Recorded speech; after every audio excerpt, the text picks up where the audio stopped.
अगले बार ना आपको कोई भी कभी बोलता है कि यूपीएससी का पेटी निकालना बहुत टफ है, यूपीएससी का पेटी अनप्रेडिक्टेबल है, इसमें बहुत मेहनत लगता है, उसको ये रील शेयर कर देना, क्योंकि इस रील में आपको प्रूव करके दिखाऊंगा कि यूपीएससी का पेटी निकालना काफी इजी है यदि आपने सही माइंडसेट और सही स्किल सेट को डेवलप कर लिया। गाइस मैंने खुद यूपीएससी का पेटी 6 के 6 बार निकाला है और one of the highest score किया है। आप मेरे स्कोर कार्ड यहां देख सकते हैं। और गाइस मैंने एलिमिनेशन मेथड्स को यूज किया था और बहुत इजीली यूपीएससी का पीटी निकाला था, और आप भी यूपीएससी का पीटी इजीली निकाल सकते हैं यदि आप इस टेक्निक्स को मास्टर करेंगे। तो आज हम देखते हैं क्वेश्चन को। गाइस पॉलिटी का क्वेश्चन है, PYQ.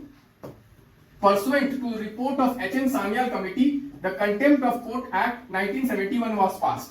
Statement 2 says the Constitution of India empowers the Supreme Court and High Court to punish for the contempt of themselves. Statement 3 क्या बोलता है? The Constitution of India defines civil contempt and criminal contempt. कभी भी polity के question में ऐसा statement दिया रहेगा कि Constitution of India defines. Constitution of India will not define because Constitution is book of fundamental principles. Fundamental principles है, उसमें डेफिनेशन ज्यादा नहीं दिया, अदरवाइज वो बहुत बल्कि हो जाएगा। यहां सिर्फ फंडामेंटल प्रिंसिपल्स मेंशन है, तो डिफाइंस नहीं होता है कभी भी। कॉन्स्टिट्यूशन ऑफ इंडिया डिफाइंस, ये स्टेटमेंट देखोगे उसको एलिमिनेट कर दो, तो आप एलिमिनेट करोगे आपको दो ऑप्शन बचेगा, ए 1 and 2 एंड 1, 2 and 4।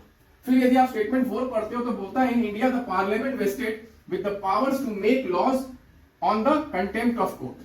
तो गाइस यदि स्टेटमेंट 1 सही है, यदि स्टेटमेंट 1 सही है कि there is a law contempt of court act 1971, then automatically वो तो पार्लियामेंट ही बनाएगा ना लॉ, क्योंकि इन इंडिया में law making is done by parliament. तो 1 and 4 टुगेदर सही होगा, 1 and 4 टुगेदर सही होगा। यहां पे 1 and 4 दिया ही नहीं हुआ है, तो इसको काट दिया, ऑप्शन आपका 1, 2, 4 हो गया।